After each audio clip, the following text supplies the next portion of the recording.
എല്ലാ പ്രിയ സുഹൃത്തുക്കൾക്കും പുതിയൊരു വീഡിയോയിലേക്ക് ഹാർദവമായ സ്വാഗതം. നമ്മളിപ്പോൾ എടുത്തിരിക്കുന്ന ടോപ്പിക് എന്ന് പറഞ്ഞാൽ ഞാൻ ഈ ന്യൂസ് കണ്ടുകൊണ്ടിരുന്നപ്പോഴത്തേനും അതിനകത്തൊരു വാർത്ത വന്നു. എന്താണ് വാർത്ത?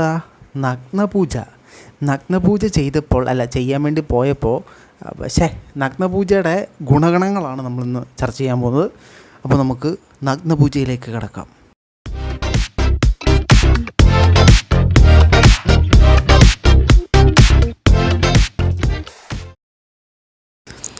അപ്പോൾ നമ്മളുടെ പ്രധാന വിഷയത്തിലേക്ക് കടക്കുന്നതിന് മുമ്പേ എല്ലാ തവണയും എല്ലാ വീഡിയോയിലും എല്ലാ ദിവസവും പറയുന്ന പോലെ തന്നെ നമ്മുടെ ചാനൽ സബ്സ്ക്രൈബ് ചെയ്യാത്ത ആളുകൾ കാണുന്നുണ്ടെങ്കിൽ നിങ്ങൾ ദയവ് ചെയ്ത് ആ സബ്സ്ക്രൈബ് ബട്ടണിൽ ഒന്ന് അമർത്തുക.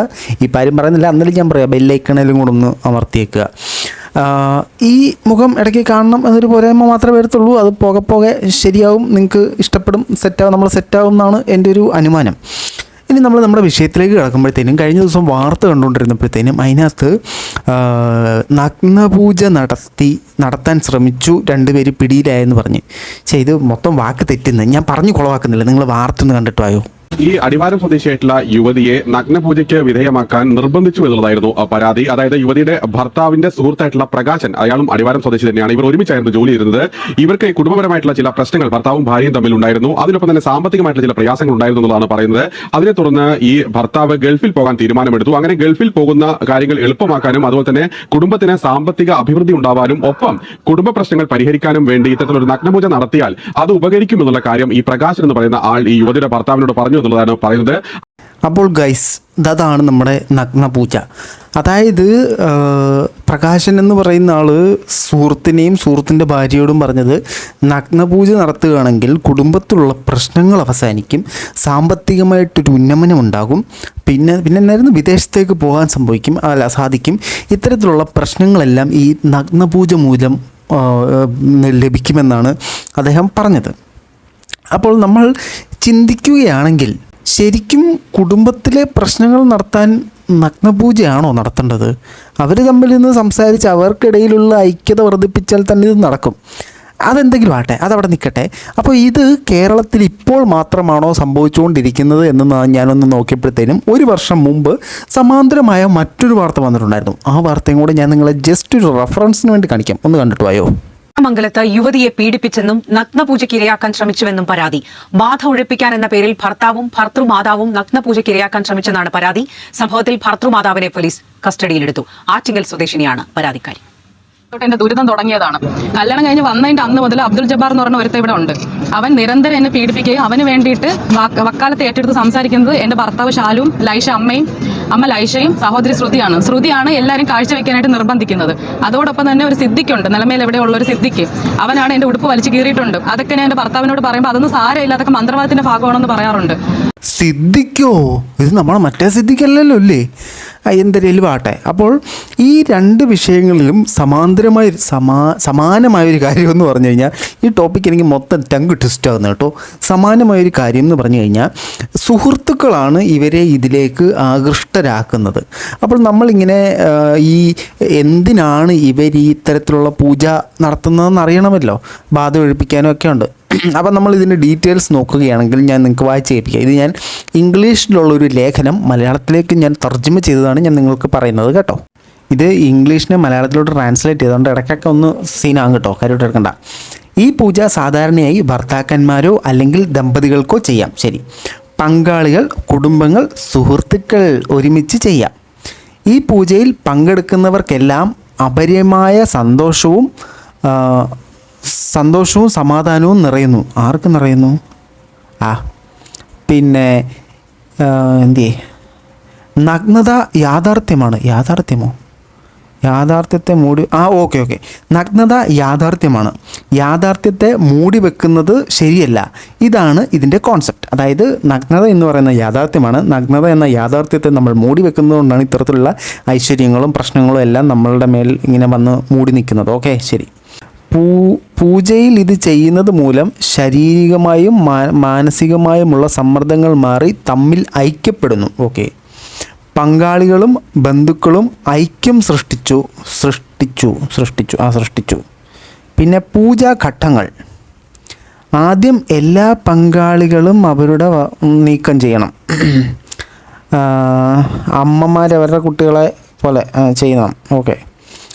പൂജാ ഒരുക്കങ്ങളെല്ലാം നഗ്നരായി മാത്രമേ നടത്താവൂ. ഓക്കെ.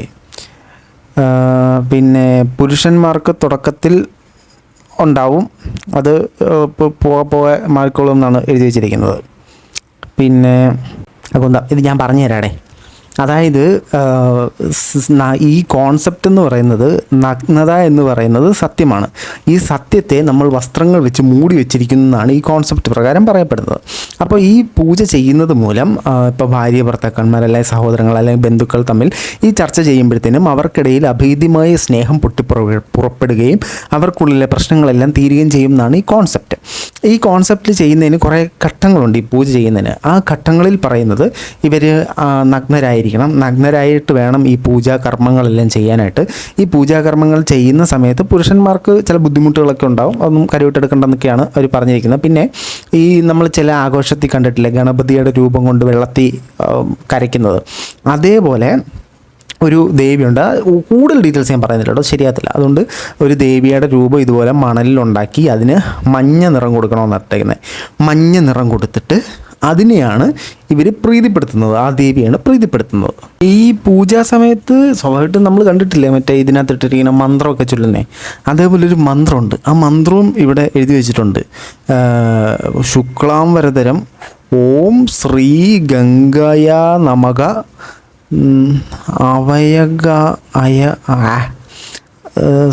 അസ്നം സ്പർശമായി ആകർഷം സ്പർശമായി ബാപ്തം സ്പർശമായി സ്നാനം സ്പർശമായി പുഷ്പാണി സമർപ്പം. ഇത് വായിക്കാനൊന്നും പറ്റത്തില്ല, ഇങ്ങനെ കുറേ മന്ത്രമുണ്ട്. ഇത് 11 തവണ ജപിക്കണം. അതിനുശേഷം ഓം ക്രീം ക്രീം ക്ലൂം കാം ഗണപതേയ വരവരത സർവ ജനമതയ അങ്ങനൊരു മന്ത്രം, അത് 21 തവണ ജപിക്കണം. പിന്നെ 21 തവണ ജനിച്ച് കഴിയുമ്പോഴത്തേനും മറ്റൊരു മന്ത്രം 108 തവണ ജപിക്കണം. ഇങ്ങനെയൊക്കെ ജപിച്ച് കഴിയുമ്പോഴത്തേനും നമ്മളുടെ ഈ പൂജ നിറവേറും.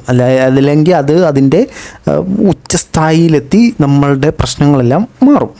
ഇനി ഈ കോൺസെപ്റ്റിൻ്റെ ശരിയായ ആരംഭം എന്ന് പറഞ്ഞു കഴിഞ്ഞാൽ നമ്മുടെ പണ്ട് നമ്മൾ കേട്ടിട്ടില്ലേ ദേവദാസി സിസ്റ്റം, ദേവദാസി, ആ സംഭവമാണ് ഇപ്പോഴും ഈ അരിച്ചരിച്ചരിച്ച് ഇങ്ങനെ വന്ന് നഗ്നതാ പൂജയിൽ വന്ന് നിൽക്കുന്നത്. സംഭവം ഇത്രയേ ഉള്ളൂ. അന്നത്തെ ഉയർന്ന ജാതിയിലുള്ള ആളുകൾ താഴ്ന്ന ജാതിയിലുള്ള സ്ത്രീകളെ അവരുടെ ഇത്തരത്തിലുള്ള ശാരീരിക ആവശ്യങ്ങൾ സാറ്റിസ്ഫൈ ചെയ്യുന്നതിനായിട്ട് അവിടെ പറഞ്ഞു വരുത്തി ഈ താഴ്ന്ന ജാതിയിലുള്ള ചില സ്ത്രീകൾ ദൈവത്തെ സേവിക്കാൻ വേണ്ടിയിട്ട് ഇത്തരം പൂജകൾ ചെയ്യണം എന്ന് പറഞ്ഞു. അപ്പോൾ ഇത്തരം പൂജകൾ ചെയ്യുമ്പോഴത്തേനും അവരെ സമൂഹത്തിൽ, അതായത് ഈ ഉയർന്ന ജാതിക്കാരുടെ സമൂഹത്തിൽ ഈ സ്ത്രീകളെ അക്സെപ്റ്റ് ചെയ്യും. പിന്നെ ഇതിൽ നിന്ന് ഇവർ എസ്കേപ്പ് ചെയ്യാനും പറ്റില്ല, കാരണം ഇതൊരു ദൈവകാര്യമല്ലേ, ദൈവത്തിൻ്റെ ഹിതപ്രകാരം ചെയ്യുന്നതാണെന്ന് പറഞ്ഞിട്ടാണ് ഇതിങ്ങനെ നിലനിർത്തിക്കൊണ്ടിരുന്നത്. അപ്പോൾ അവർ ജീവിതകാലം മൊത്തം ഇതിനകത്ത് തന്നെ ലൂപ്പടിച്ച് കിടക്കുകയും ചെയ്യും. ഉയർന്ന ജാതിക്കാർക്ക് അത് യൂസ് ചെയ്യാനും പറ്റും. ഈ ഒരു അവിശ്വാസം അല്ല അന്ധവിശ്വാസമാണ് ഇപ്പോൾ ഇങ്ങനെയൊക്കെ ചെയ്തു കഴിഞ്ഞാൽ സന്തോഷവും സമാധാനവും സാമ്പത്തികവും എല്ലാം ലഭിക്കും എന്ന് പറഞ്ഞ് ഇത്തരത്തിലുള്ള പൂജകളിലേക്കൊക്കെ നയിക്കുന്നത്. ഇപ്പോൾ ഞാൻ ഈ പറഞ്ഞ സാധനങ്ങളെല്ലാം നിങ്ങൾക്ക് കൂടുതലായിട്ട് അറിയാൻ താല്പര്യമുണ്ടെങ്കിൽ ഞാൻ മറ്റേ ഡിസ്ക്രിപ്ഷൻ ബോക്സിൽ ലിങ്ക് ഇട്ടേക്കാം. ഫസ്റ്റ് പറഞ്ഞ മന്ത്രത്തിൻ്റെയും ഈ ചടങ്ങ് എങ്ങനെ ചെയ്യണം എന്നുള്ളതിൻ്റെ ഡീറ്റെയിൽസ് ഇടില്ല. അല്ലാതെ രണ്ടാമത് ഈ ദേവദാസി സിസ്റ്റം വന്ന എങ്ങനെയാണ്, ഈ ഒരു ആചാരത്തിൻ്റെ പിന്നിലുള്ള ശാസ്ത്രം എന്താണെന്നൊക്കെ ഉള്ളത് ഞാൻ ഡിസ്ക്രിപ്ഷൻ ബോക്സിൽ ഇട്ടേക്കാം. നിങ്ങൾക്ക് വേണമെങ്കിൽ കയറി നോക്കുക. മെജോറിറ്റി ഇംഗ്ലീഷിലാട്ടോ അതെല്ലാം. പിന്നെ നമുക്കിനി ഇന്നത്തെ കാലഘട്ടത്തിലോട്ട് വരാം. ഇന്നത്തെ കാലഘട്ടത്തിലോട്ട് വരുമ്പോഴും ഈ നഗ്ന പൂജ മാറിയിട്ട് ഇത്തരത്തിലുള്ള നഗ്നതാ പ്രദർശനങ്ങളായി മാറിയിരിക്കുകയാണ്. ബേസിക്കലി യൂട്യൂബ്, ഇൻസ്റ്റാഗ്രാം, പിന്നെ നമ്മുടെ പ്രമുഖ യൂട്യൂബർ പറയുന്ന പോലെ ടാങ്കോ മാങ്കോ തേങ്കോയിലൊക്കെ വരുന്ന പോലത്തെ കുറേ സാധനങ്ങളാണ് ഇപ്പോഴത്തെ കാലഘട്ടത്തിൽ വന്നുകൊണ്ടിരിക്കുന്നത്. ബേസിക്കലി ഇത്തരത്തിലൊരു കാര്യം ചെയ്യുമ്പോഴത്തേനും ആളുകൾ ആകൃഷ്ടരാകുകയും അതുമൂലം ഇവർക്ക് സമ്പാദിക്കാൻ പറ്റും അല്ലെങ്കിൽ ഫെയിം കിട്ടും എന്നൊരു ചിന്തയാണ് ഇതിനകത്ത് വരുന്നത്.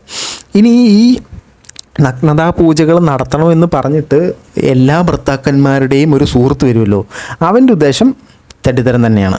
അപ്പോൾ അത് നിങ്ങൾ മനസ്സിലാക്കുക. ഇനി ഫ്യൂച്ചറിൽ ഇത് കാണുന്ന ഏതെങ്കിലും സ്ത്രീകളോട് നിങ്ങൾ ഇപ്പോഴോ ഭാവിയിലോ ഇത്തരത്തിലൊരു അനുഭവം നേരിടുകയാണെങ്കിൽ ഇത് പക്ക ഫ്രോഡാണെന്നുള്ളത് മനസ്സിലാക്കണം. കുറേ നാൾ സ്വർണ്ണച്ചേനയും മാങ്ങ തേങ്ങയൊക്കെ ആയിരുന്നു. ഇപ്പോൾ നഗ്നതാ പൂജ, അതായത് ആ സ്ത്രീയുടെ സ്വകാര്യ നിമിഷങ്ങളിലേക്ക് കടന്നു ചെല്ലാനുള്ള പ്ലാൻ മാത്രമാണിത്. ആ സാധനത്തിനെ നിങ്ങൾ സമ്മതിച്ചു കൊടുക്കരുത്. അപ്പോൾ ഇത്തരത്തിലെ ആൺകുട്ടികളോട് പറയുന്നത് ഇമാതിരി മണ്ടത്തരം നിന്ന് കൊടുക്കരുതേ. നഗ്നതാ പൂജ നടത്തിയ അവിടൊന്നും നിനക്ക് സമ്പത്ത് വന്ന് ചേരത്തുമില്ല, നിൻ്റെ കുടുംബത്തിലെ പ്രശ്നങ്ങൾ തീരത്തുമില്ല. നിങ്ങൾ തമ്മിലുള്ള ദാമ്പത്യ പ്രശ്നം തീരണമെങ്കിൽ നിങ്ങൾ തമ്മിൽ ഉള്ള പ്രശ്നം നിങ്ങൾ തന്നെ ഇരുന്ന് മുഖാമുഖം നോക്കി സംസാരിച്ച് തീർത്തെങ്കിൽ ആ പ്രശ്നം തീരൂ. സാമ്പത്തിക പ്രശ്നം തീർന്നെങ്കിൽ നിങ്ങൾ പണിയെടുത്തെങ്കിൽ അത് തീരൂ. പിന്നെന്താണ് ഐശ്വര്യം വന്ന് കയറണമെങ്കിൽ അങ്ങനെ ഐശ്വര്യം വന്ന് നഗ്നതാ പൂജ നടത്തേണ്ട ഐശ്വര്യം വന്ന് കയറില്ല.